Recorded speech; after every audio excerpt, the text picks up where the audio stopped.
I am a morgue worker. And these are my 5 strangest cases at work. I never thought I'd get used to the smell of death. People say you can't, that it clings to your skin, crawls into your lungs, and follows you home. But after 8 years working in a city morgue, I'd learned to breathe it in like air. My name's Mark, and if you've never walked through a cold room at 3 a.m., when the city sleeps and the dead whisper through the vents, then you don't really know silence. It started the night we brought in a man who had died on the subway. Found slumped in a corner seat, no ID, no family, just a brown jacket and a crushed cigarette pack in his pocket. Routine. I logged him in as John Doe number 47, and wheeled him to cold storage. But the night didn't feel routine. The air was heavy, like the building itself was holding its breath. Around midnight, I was alone, finishing the autopsy report for another case when I heard it, a faint sound coming from drawer 12B. At first, I thought it was the compressor again. Old machines tend to hiss and groan. But this wasn't mechanical. It was slow, rhythmic. Tap, tap, tap. 3 knocks. Pause. Then again. I froze, scalpel still in my hand. I told myself it was the metal expanding from the cold, or maybe my mind playing tricks after 16 hours on shift. But curiosity always wins. I walked over, each step echoing through the tiled room. The air felt sharper, colder. When I reached the drawer, I hesitated, stupid, I know, and pulled it open. The man's body lay perfectly still. Pale. Lips slightly blue. But his left hand, the one resting on his stomach, was now hanging over the edge of the tray. I swear I had zipped that bag completely. My heart punched my ribs. I stood there for maybe a full minute, waiting for logic to explain what I was seeing. Bodies can twitch. I knew that. Post-mortem muscle reflexes. Electrical discharges. But this wasn't a twitch. It looked deliberate, like he had reached out for something. I pushed his arm back inside and zipped the bag. Double-checked the tag, closed the drawer, and forced a laugh. "You're losing it, Mark," I muttered. "Sleep. You need sleep." But then I turned, and the lights flickered. Once. Twice. Then the emergency generator kicked in, humming low. When they stabilized, something small caught my eye on the floor near the sink. A subway ticket. Faded, wrinkled, smeared with something dark. I didn't remember seeing it before. The timestamp read 11:47 p.m., same night. The destination, West 34th Street. That was exactly where the man had been found. Now, you can call it coincidence. I wanted to. But when I picked up the ticket, it felt warm. Not room temperature warm. Body warm. That's when I heard the drawer slam shut behind me. Metal on metal, loud enough to shake the room. I spun around so fast I dropped the ticket. The drawer that had been opened seconds ago was now sealed tight. My mind blanked. No wind, no vibration, nothing that could have caused it. I ran my hand along the handle. Ice cold. And then, faintly, I heard it again. Tap, tap, tap. From the inside. That's when I broke protocol. I yanked it open, half expecting a prank, half expecting nothing at all. The body lay exactly as before. Except this time, his head was turned toward me. His eyes. Open. Glassy. Unfocused. But open. I stumbled back, hit the counter, and everything inside me screamed to run. But morgues don't have "run" in the job description. You stand your ground. You record. You explain. Except I couldn't explain any of this. So I did the only thing that felt sane. I reached for my phone, hand shaking, to take a picture. The moment I clicked the camera, the body exhaled. A dry, whispering breath that fogged the inside of the bag for half a second. Then nothing. Silence. I backed out of the room, locked it, and didn't go back until morning. I didn't tell anyone. Who would believe me? But that next day, when the pathologist came in to perform the official autopsy, she froze halfway through her notes. The man's lungs. They were inflated. Not full, but recently filled with air. And there was no sign of decomposition yet. He had died less than 2 hours before being found. The report said, asphyxiation. I knew better. That was the first time I realized, sometimes, the dead don't leave quietly. Some of them still have something to say. That was the first story that changed me. But not the last. Because after that night, the cold room began to whisper more often. And what it told me was only the beginning. They say once you work with the dead long enough, nothing shocks you anymore. I used to believe that. Until the night a woman opened her eyes on my table. It was 2 months after the subway man. 2 months of sleepless nights and second-guessing every sound in that damn cold room. I'd started wearing headphones while doing paperwork, pretending that the quiet was just background noise. But the morgue doesn't forget. It always finds a way to remind you where you are. That evening, around 9 p.m., a call came from the hospital upstairs. Female, late 30s, cardiac arrest, pronounced dead at 8:12. Standard. No suspicious circumstances. Just another body. I logged her in as Jane Doe number 62, because the family hadn't shown up yet. She looked peaceful, almost too peaceful. Black hair fanned out like ink against the white sheet, faint traces of lipstick still on her lips. She reminded me of someone trying to rest after a long day, not someone gone forever. I began the prep for the autopsy, documentation, external exam, vitals. Her skin was cool but not stiff yet. Rigor mortis takes a while. I turned on the overhead light, the kind that hums faintly like an electric bee. The scalpel felt heavier than usual in my hand. I don't know why, but something about her presence made me hesitate. Maybe it was how alive she looked. I made the Y incision, a careful, practiced motion. Everything was quiet except for the soft buzz of the lamp and the scribbling of my notes. Then, halfway through examining the thoracic cavity, I heard it, the smallest sound. A sigh. Not the air-escaping kind that sometimes happens with bodies. No. This was breath. Sharp. Real. I froze. Looked down at her face. Her chest. It moved. Just once, like a faint rise under the sheet. My scalp prickled. I stepped back, heart hammering so loud I could hear it in my ears. "No way," I whispered. "No, no, no." But then she did it again. A shallow, trembling inhale. Her eyes fluttered, slow, struggling, but undeniably alive. For a second, my brain refused to connect the dots.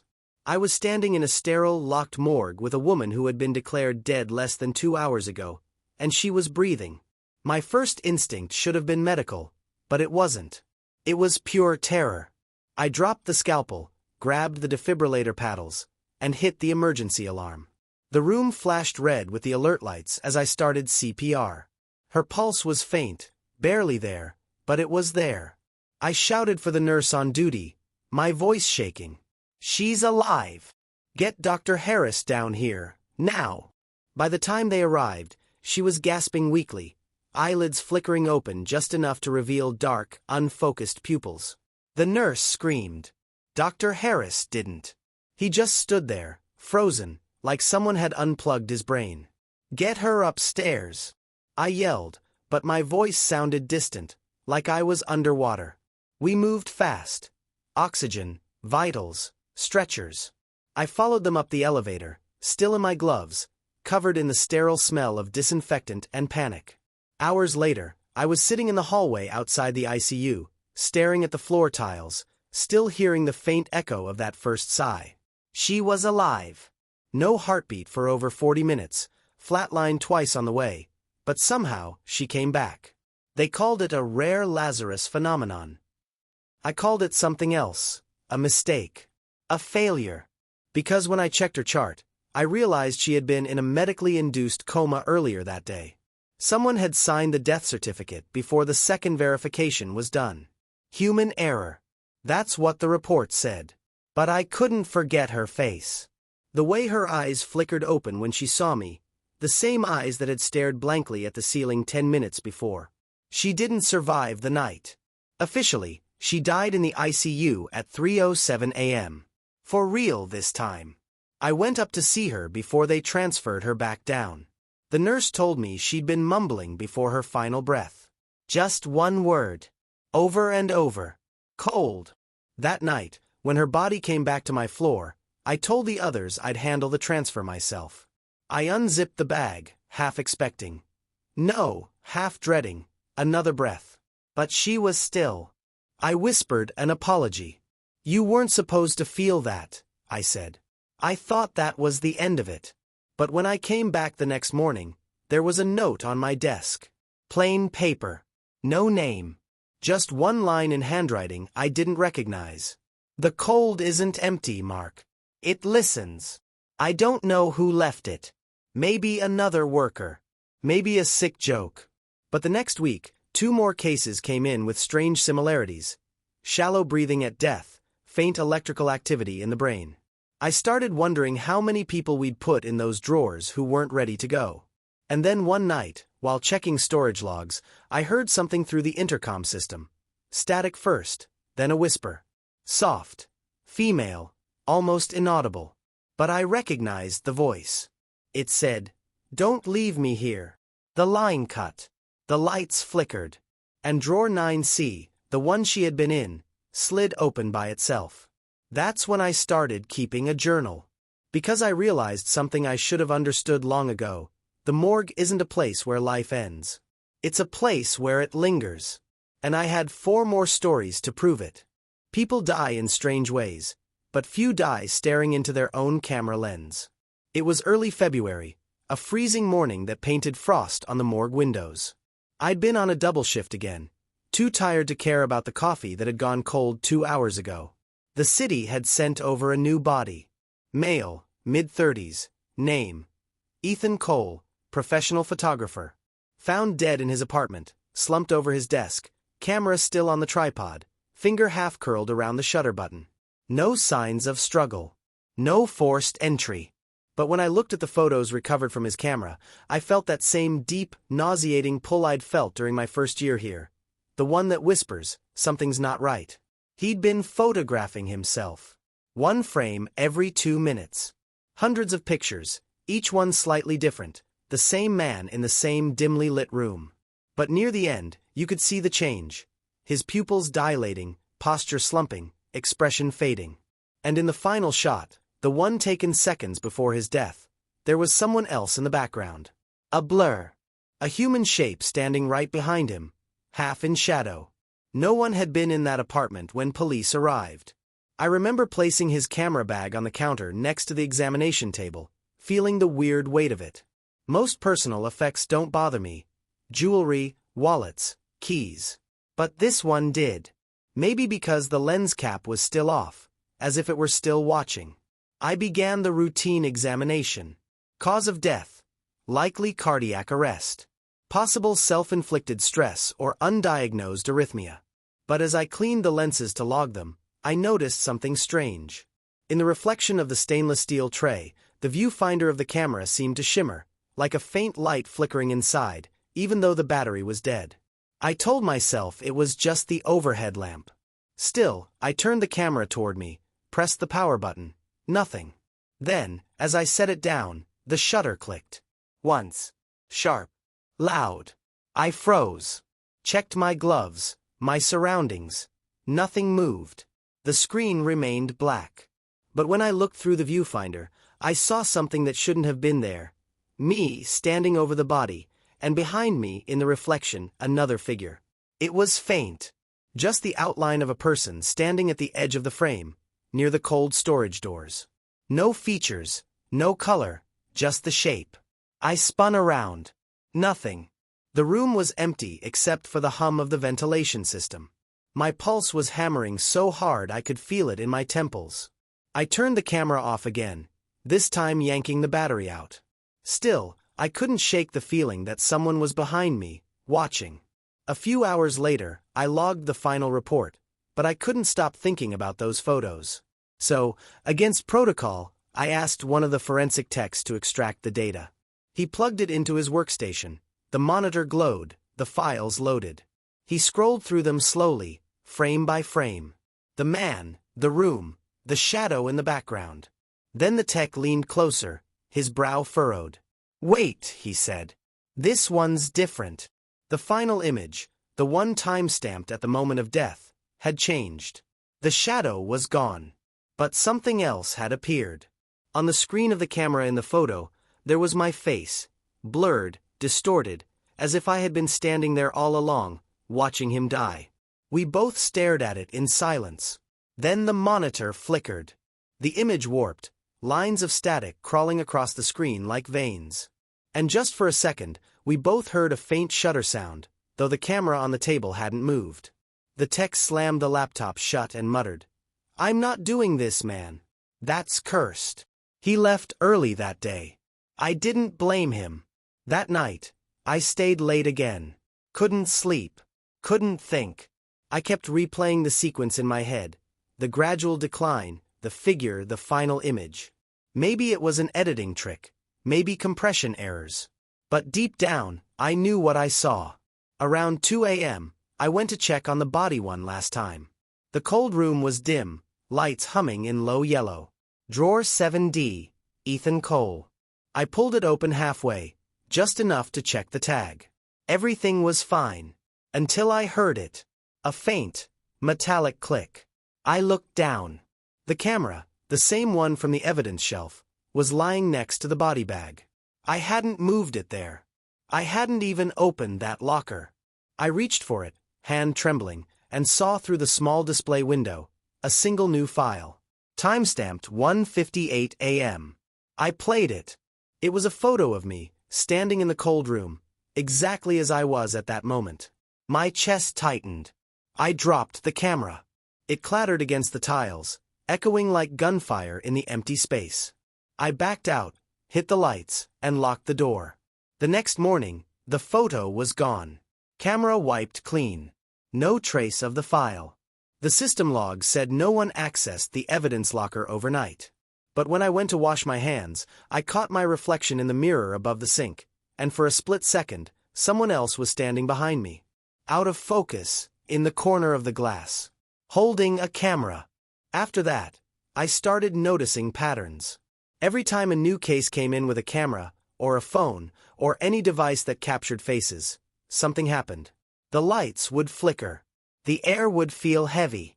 And if you looked long enough into any reflective surface in that room, you could swear someone was standing right behind you, half a breath away. I never told the police. Never told my supervisor. What would I even say?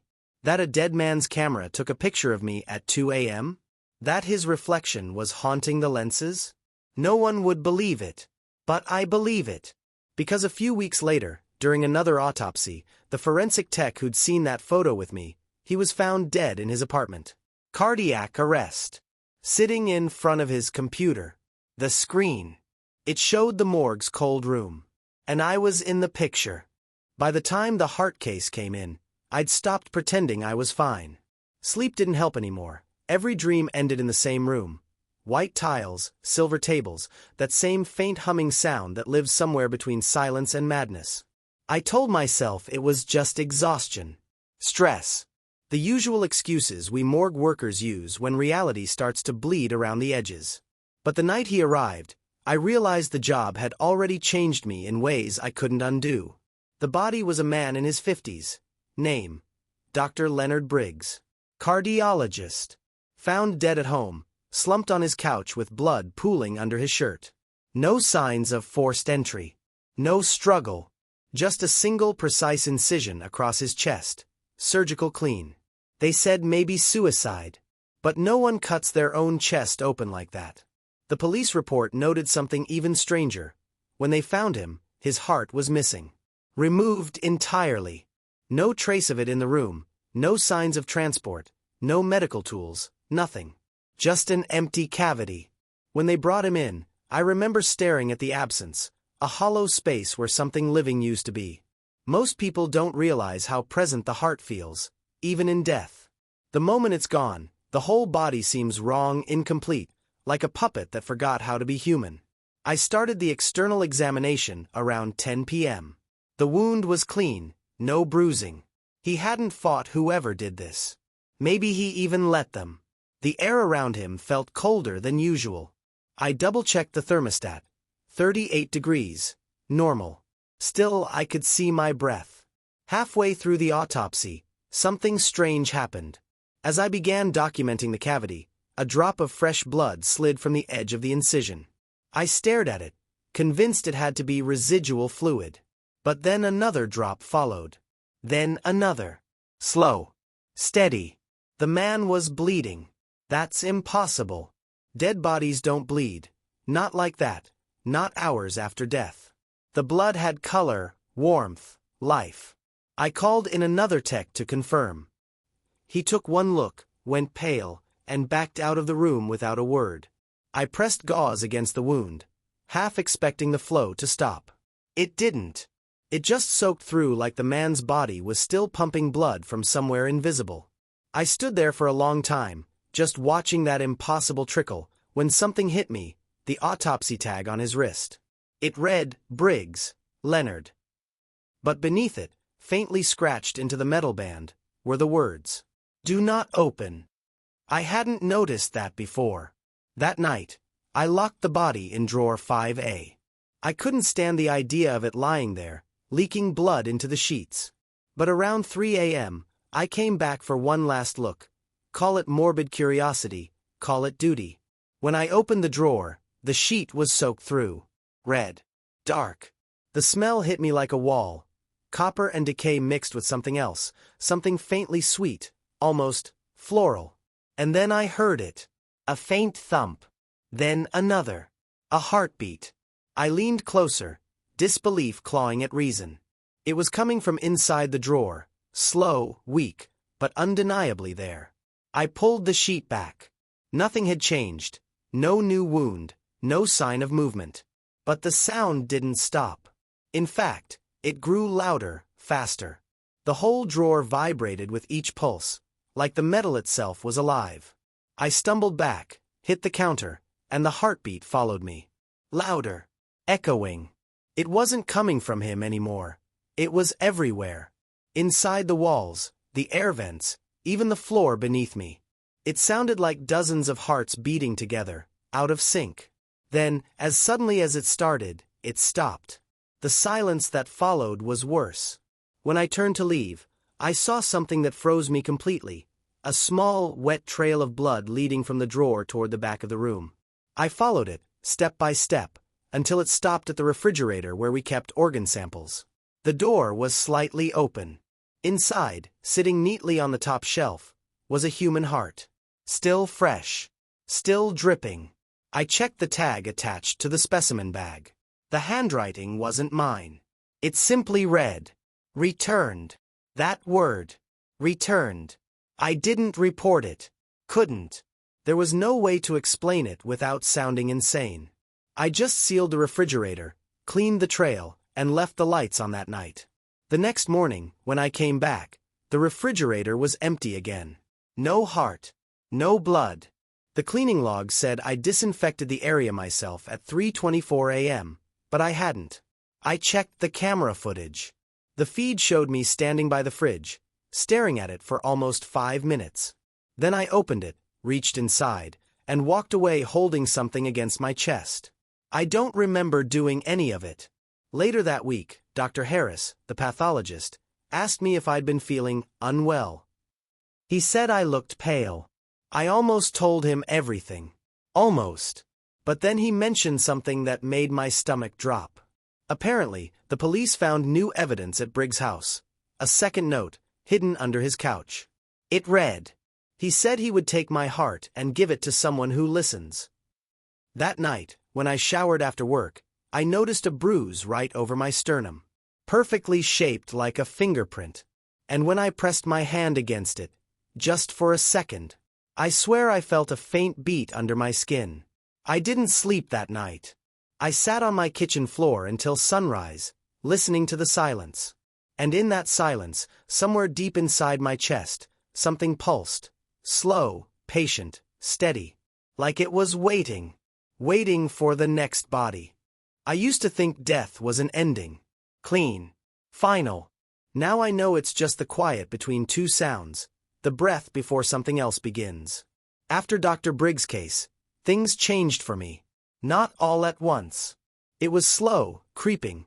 Like mold on a wall you stop noticing until it's everywhere. The morgue stopped feeling like a workplace and started feeling like an echo.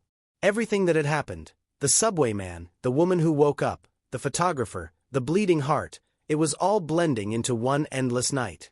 Every sound felt wrong. Every silence, too heavy. The other workers avoided me. Some said I looked haunted.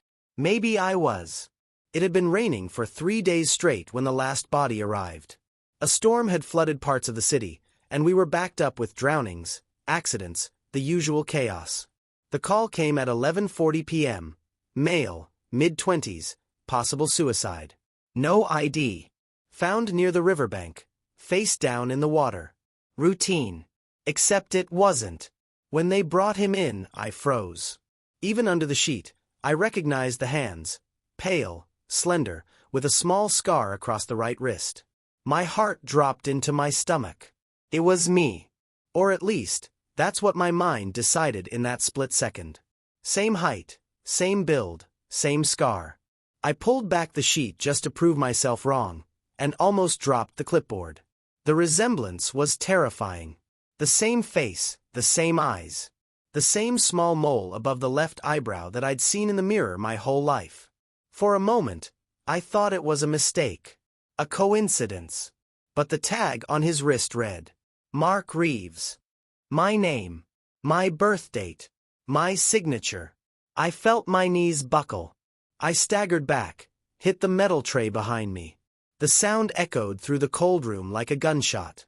I wanted to run, to scream, but something held me there, some invisible weight pressing against my chest. The lights flickered, once, twice. Then everything went dim except the lamp above the table. And in that light, the body on the table opened its eyes. They weren't dead eyes, not the glassy, empty kind I'd seen 1,000 times. They were alive. A mirror of my own. He looked straight at me, no fear, no pain, just recognition. Then he spoke. A whisper. Rough. Almost soundless. You've been listening. I couldn't move. Couldn't breathe. My throat locked. Who? What are you? I managed to choke out. He blinked slowly, like someone waking from a long sleep. You heard them. All of them. The ones no one else could. His lips barely moved. You kept them here. I didn't keep anyone, I stammered. I was just doing my job. Were you? He asked. Or were you the one they whispered to when no one else would? The lights above us buzzed, flaring brighter for a second before dimming again. The air grew thick, heavy with that same metallic scent of old blood. I stepped closer, I don't know why, and saw that his chest was moving. Breathing. That's when I noticed it. A faint, rhythmic sound echoing from the corners of the room. Tap, tap, tap. The same sound I'd heard the night of John Doe number 47. Drawer after drawer began to tremble. Softly at first, then harder, rattling like they were trying to open. 1, 2. Then all of them. The room shook with a low hum, and I heard voices. Overlapping whispers spilling from every direction. Dozens of them, hundreds maybe. Don't leave me here. Returned. Cold. All the voices I'd heard before. The woman, the photographer, Briggs. Their words. Their echoes. The drawers burst open. Sheets slid to the floor. Bodies, still, lifeless, staring upward. And for a heartbeat, every one of them seemed to move, to breathe, their chests rising like the morgue itself had come alive. I pressed my hands over my ears and screamed, but the sound didn't stop. It grew louder, blending into one heavy, suffocating pulse. The heartbeat. That same impossible beat that had followed me since the missing heart case. I dropped to my knees. The lights blew out. Darkness swallowed the room. Then, silence. When I looked up again, the table was empty. The body that had looked like me was gone. The drawers were closed. Everything was still. Like nothing had ever happened. Except I wasn't alone. From the far corner of the room, the camera from the photographer's case sat on a stool, its red recording light blinking. Slowly, steadily, I walked toward it, each step echoing against the tiles. My reflection flickered in the glass door beside me. Pale, shaking, eyes hollow. But there was something else too. Behind me, in the reflection, I saw them all. Every face. Every body I'd ever worked on. Standing. Watching.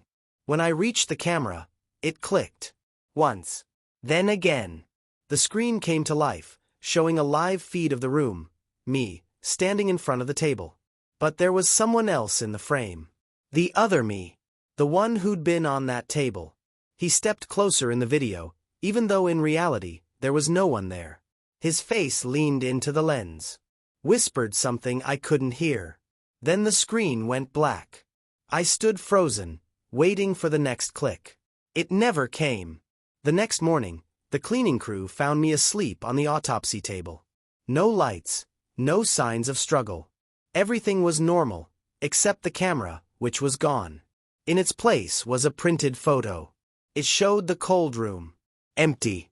But if you looked close enough at the back wall, you could see faint handprints, hundreds of them, pressed into the metal drawers. The police asked if I'd taken the photo. I said no. They said the timestamp showed it was taken at 3:07 a.m., the same time the woman from Part 2 had officially died. I didn't go back to the morgue after that. I quit. Packed my things, moved across the city, tried to forget. But some nights when the wind howls just right, I still hear it, that faint tapping sound through the walls. Tap, tap, tap. And sometimes when I close my eyes, I see flashes, the table, the drawers, the faces, all of them looking at me like I'm one of them now. Maybe I am. Because after years of listening to the dead, I finally understand what they were trying to say. Death isn't silence. It's memory. And memory doesn't die.